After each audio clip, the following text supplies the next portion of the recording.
د لوی سپېڅلي څښتن تعالی په سپېڅلي نامه ټولو د فیسبوک ملګرو ته چې اوس په دې وخت کې مونږ په ژوندۍ بڼه ګوري او که څوک به وروسته ګوري ټولو ته ډیر زیات سلامونه. الله دې وکړي چې ټول سره روغ جوړ یاستئ. نن به په یو څو موضوعګانو باندې خبرې کوو، خو لومړی موضوع چې زه غواړم په هغې خبرې وکړم هغه د طالبانو سفر چین ته دی. چین ته د طالبانو سفر له دې دپاره و چې چین ته دا اطمینان ورکړي یا دا ډاډګرنه ورته ورکړي چې دوی به په د چین هغه مسلمانانو سره مرسته یا مدد یا کومک به ورسره نه کوي کوم یو چې د سینکیانګ دي. نو هغه ډاډګرنه یې ورته ورکړه. بل چین ته دا ډاډګرنه ورکړه چې تاسو سی پی کې کوم پانګه کوئ یا کوم سرمایه چاته مصرفوئ، نو موږ به هغه طالبانو ته چې دوی ته ټي ټي پی وایي، ټي ټي پی مقصد دی تحریک طالبان پاکستان، موږ به د هغوی سره مرستې نه کوو او هغه به موږ په خپل هیواد کې نه پرېږدو چې د پاکستان په اسټبلیشمنټ یا په پنجابي آرمي باندې هغې خپلې حملې وکړي. نو دا ډاډګرنه یې ورته هم ورکړه. نو طالبان چین هم ورسره لکه دا ومنله چې که چې د سیاسي حکومت راشي نو سیاسي حکومت کېدای شي موږ په رسمیت باندې وپېژنو. بله مسله ده زه چې همیشه ورته پنجابي آرمي وم، خو ځینې وخت کې دغه د پښتونخوا پښتانه ملګري زموږ نه خفه کېږم. یو بله د هغې کله کله په ما باندې یوه غټه نیوکه دا کوي، وایي ته ولې زموږ په هیواد پاکستان کې مداخله کې ولې د پاکستان په هکله یا په اړه باندې ته خبرې کوې. زه د پښتونخوا ورونو یا ملګرو ته دا وایم چې څه کوه که نجیبه زه ستا اواز لږ بندوم، چې دا بیا وروسته بېرته واز کړم چې کله ستا له نوبت راشي به صحیح شو. نو زه د پښتونخوا هغه ملګرو ته دا وایم چې هغوی په موږ باندې نیوکه کوي چې تاسې ولې په د پاکستان په اړه خبرې کوي یا ولې په پاکستان باندې نیوکې کوي یا ولې په خپل ملک په اړه خبرې نه کوي. نو زه تاسو وایم ملګرو چې یو خو تاسو د پښتونستان یاستئ، د پښتونخوا یاستئ، تاسو ته زه اول پاکستانیان ویمه نه، ځکه چې تاسو په خپله خاوره د زرونو کلونو راهیسې په خپله خاوره پښتانه باندې پراته یاستئ او دا د پنجاب سره یو ځای شوې ده او د پنجاب په حاکمیت کې ورکړل شوې ده. نو دا خبره چې ده دا کوم اساس نیوکه چې ده لکه دا بې ځایه نیوکه ده. نو زه اصلي خبرې ته راځم. نو د پاکستان دغه اسټبلیشمنټ یا د پنجاب اسټبلیشمنټ چې په دې کې پنجابي آرمي ته زه وایم چې هغه پکې واکداره ده، هغه د افغانستان او خاص کر د طالبانو سره په مخې سیاست کوي. لومړی طالبانو سره تر هغه وخته پورې مرستې کوي، امکاناتو ته برابروي، وسایلو ته برابروي چې دا په افغانستان کې جګړې ته دوام ورکړي، په افغانستان کې ورانکاري وکړي، په افغانستان اقتصاد خراب کړي، افغانستان پرمختګ ته پرېږدي، هغه ته پورې ورسره کوي. خو چې کله پوه شي چې دوی اوس په حکومت کې راځي او بیا د یو بل هېواد نه لکه پخوا خو د امریکا څخه ډالر اخیستل، بېرته د هغې له د امریکا څخه ډالر یې واخیستل، بیا بېرته ورته دا خپله لاره پرې ازاده کړي، خپلې لارې ورته ازاده کړي، دلته پاکستان کې بیا ډیم ورکوي، بیا دماغ اډونه همدغه پاڅېږي، دغه امریکا شو یا نور قدرتونه شو، بیا په افغانستان بمباروي او خاص کر طالبان بمباروي. نو طالبان یې څو ځلې خرڅ کړي دي، اوس بیا داسې یو حالات برابر دي. اول خو دوی سره ښه امکاناتو ته برابري، ښه مرستې ورسره کوي. هغه د دې لپاره کوي چې افغانستان د پرمختګ په لار روان نه شي، په افغانستان کې امن را نه شي، افغانستان کې باید همیشه جنګ وي چې همیشه محتاج وي پاکستان ته. نو هغوی دې سره بیا مرستې شروع کړي دي، خو بیا امریکا څخه دوی ډالر اخیستلي دي او بیا همدغه ته ولباډې ورکوي، همدلته نه به بیا د امریکا جهازونه یا ډرون پاڅېږي او په همدغه طالبانو به بیا بمباري کوي. هغه صرف د افغانستان بربادي غواړي، که هغه د طالبانو په واسطه وي، که د امریکا په واسطه یا کوم د بل د دوی جوړ شوي کوم بل ګوند په واسطه باندې، خو صرف افغانستان کې ورانۍ غواړي او د پاکستان افغانستان بربادي غواړي، نه کوم بل خاص مقصد دوی پکې نه لري. نو باید طالبان په دې باندې پوه شي، سولې ته حاضر شي او د خپله د افغان دولت سره سوله وکړي. همدا پالیسي دوی دومخه پالیسي د همیشه د دولتونو خلاف هم وړي چې هغه په افغانستان کې هر دولتي یا هر حکومتي پنجاب همدغه پالیسي په مخ باندې وړي. زمونږ افغانان باید په خپل منځ کې کینو، خپل منځ کې سوله وکړو، باید د پنجاب کومې دغه پالیسیګانې چې دي یا د هغې کوم دا مغرض هدفونه چې دي باید دې دپاره موږ استعمال نه شو، خاص کر طالبان ورونه باید دې دپاره استعمال نه شي لکه دا اوس چې استعمالیږي. نو یو بل دغه چې دی د ملي بیرغ ورځ ده، دا ملي بیرغ چې دی دا یو منل شوی بیرغ دی، ټولو قومونو او ټولو افغانانو منلی دی، دا زمونږ ملي بیرغ دی، باید دې موږ احترام وکړو ځکه نن د ملي بیرغ ورځ وه. نو د په خاطر باندې که اوس طالبان راځي او په یو ځای ونیسي او هلته د خپله بیرغ جګي نو دا خو ملي بیرغ کیدای نشي، دا خو د یو ګوند بیرغ دی او د افغانستان بیرغ راکته کوي. نو دا خو د یو ګوند بیرغ دی، هر ګوند به راځي خپل بیرغ به جګوي، یا به افغانستان هر ګوند چې نیسي هغه چې خپل بیرغ راوړي نو بیا خو د افغانستان بیرغ به هېڅکله معلوم نشي، ځکه چې هر یو سړی به راځي خپل بیرغ به ځان سره راوړي. بل په افغانستان کې زمونږ هغه چې موږ ورته لنډغر ویو یا د شمالي ټلواره دغه چې دا هم یو کله کله ځینې وخت کې خپل ملي سرودونه غږوي چې هغه خپله د افغانستان ملي سرود یا خپله جنډه پورته کوي، هغه هم ډېر مخلص خلک دي، د افغانستان په ګټه باندې نه دي.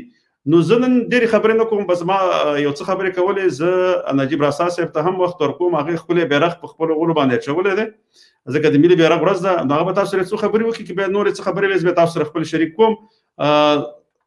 راسا صاحب. بله زماني صاحب زما خبرې درځي؟ اوس هغه غږ راځي، اوس کولی شي تاسو خبرو ته دوام ورکړئ، زه بیا په واورم.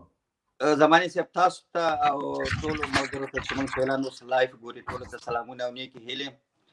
نو هر چېرته چې یاستئ خوشحاله ارامه اوسئ.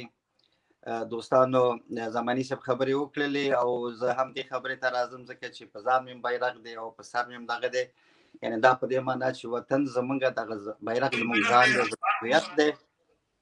نو دغه ورځ دې ټولو ته مبارک وي او انشاءالله چې همداسې به دغه بیرغ راپانده اوسي او ټول افغانان به انشاءالله مشترکه د دې ساتنه کوو.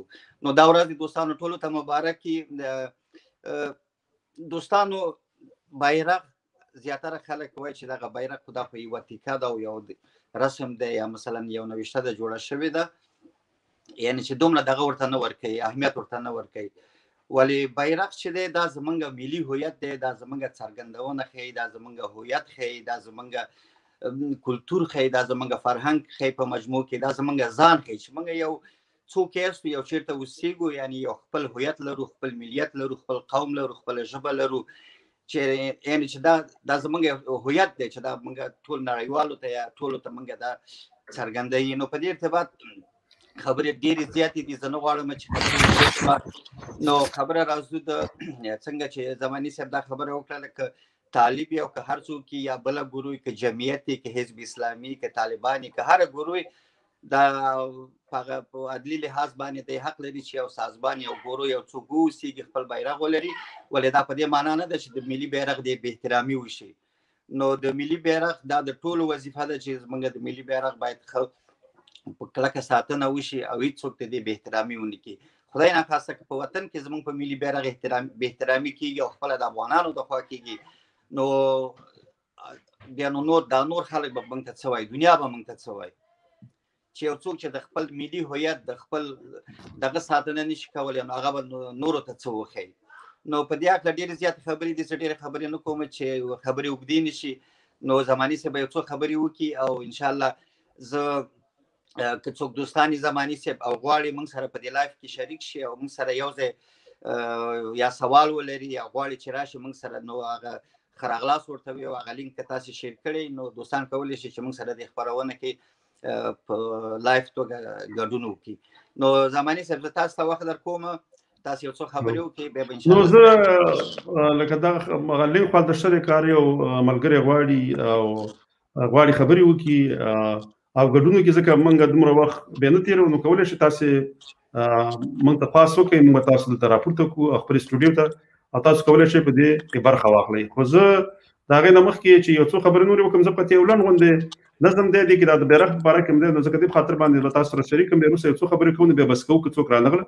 نو شعر داسې دی، یو څو لیریز نه لږ اندازې دی، وایي څومره ښکلی نوم افغانستان دی، څومره ښکلی نوم افغانستان دی، دا چې زیږولی یې افغان دی، درې رنګه بیرغ زموږ ځلان دی، دا زموږ عزت زموږ شان دی، مینه ورورولي زموږ شعار دی، سوله پرمختګ زموږ ارمان دی، نشته ستر کوچنی بورا په موږ کې، دلته برابر هر یو انسان دی.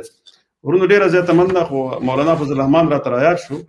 مولانا فضل الرحمن صاحب همیشه د افغانستان طالبان سپورټ کوي، خو دا د دې د همیشه دا سیاست دوه مخې غوندي، لکه دوی چې کله په وخت کې به ځینې نوي ځوانان او عمرونه یې کم وي، هغوی ته معلومات نه وکړو چې کله امریکایانو په افغانستان باندې حمله وکړه، نو په هغه وخت کې یو څه موده وروسته په پښتونخوا کې د مولانا فضل الرحمن صاحب د حکومت راغی، جمعیت علما اسلام چې د دیوبند دی، د هغې حکومت راغی. هم د دغه کراچۍ د لارې به چې کله د ناټو او د امریکا ټانکونه او کاروانونه او مهمات راتېرېدل، د خیبر پښتونخوا په لار باندې به افغانستان ته راتلل. نو خو مولانا فضل الرحمن په هغې باندې اعتراض کوو، نه یې کله د جهاد غږ پورته کړو، خو چې کله به د افغانستان ته ور داخل شو نو هلته بیا د جهاد غږ کوو. نو زه ته وایم که د جهاد کېدلی خو په پاکستان کې 4 اډې وي، نو په هغه 4 اډو باندې تا ولې جهاد نه کوو؟ خو داسې دی چې دا همیشه دوه مخې سیاست کوي، همیشه پاکستان کې امن او پرمختګ غواړي، خو په افغانستان کې بې امنیتي غواړي، د افغانستان رالول غواړي. دلته دا شریعت افغانستان کې شریعت دپاره چغې وایي، مګر دا شریعت په پاکستان کې نه غواړي، ځکه چاته کله تحریک طالبان پاکستان چې بیا هم هغه په یو رقم باندې خپله د اسټبلیشمنټ یا د پاکستان آرمي زه به د سیویلین وینګ ویم هغه و، خو د هغې باوجود څنګه دا ستا دغه به لږ بند کړم، خو د هغې باوجود دی بیا هم د تحریک طالبان پاکستان هم طرفداري ونه کړله. د هغې چې کوم شریعت غوښتو د هغې سره دی خپل غږ یو ځای نه کړو، ځکه دا صرف د اسټبلیشمنټ او د پنجابي آرمي چې ورته زه وایم دا د هغې چې هره پالیسي دا یو په مخ باندې وړي او هماغه پالیسي دا بیا په افغانستان کې کاروي. نو دا همیشه دوه مخې سیاست کوي، دا د اسلام دپاره نه بلکې د خپلو مفاداتو یا ګټو دپاره چې موږ ورته ګټې وي او دوی ورته مفادات وي د هغې دپاره کار کوي. تل د افغانستان یا د افغانانو په وجه نه باندې غلی پاتې شوی او تل د پنجابي آرمي اسټبلیشمنټ سره یو ځای د افغانستان په ورانولو کې یو ځای شوی د هغوی سره او یو لاس شوی دی ورسره. نو زه نورې خبرې نه کوم، انشاءالله تعالی بله ورځ به بیا یو بلې موضوع سره بیا راځو، ځکه نور ملګري نه وو چې هغه ما خو هلته هغه لینک ورکړی و، هغه لینک چې کاپي کړی وی بېرته د سر نه په سفاري کې اچولی وی، بیا کولی شو ته موږ سره د اسټوډیو ته راغلی وی. خو انشاءالله تعالی بله ورځ به د یو بلې موضوع سره زه ما ملګرو سره وعده هم کړې وه چې په راتلونکي پروګرامونو کې به موږ داسې تاریخ پوهان هم راخلو چې د افغانستان په تاریخ د پښتونخوا په تاریخ باندې بیا خبرې وکړي. دا ملګري به د پښتونخوا او د افغانستان د دواړو لورو څخه وي، خو انشاءالله تعالی دا لږ وخت نیسي، دا به کوو. نو تر بلې ویډیو پورې هم په لوی الله جل جلاله سپارم. خوشحاله ارام او سوکاله ژوند ولرئ.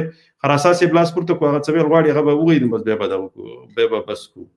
هر اساس یې که ته څه ویل غواړي اخرنی چې څه ویل غواړي هغه وکړه، بیا بس کوو.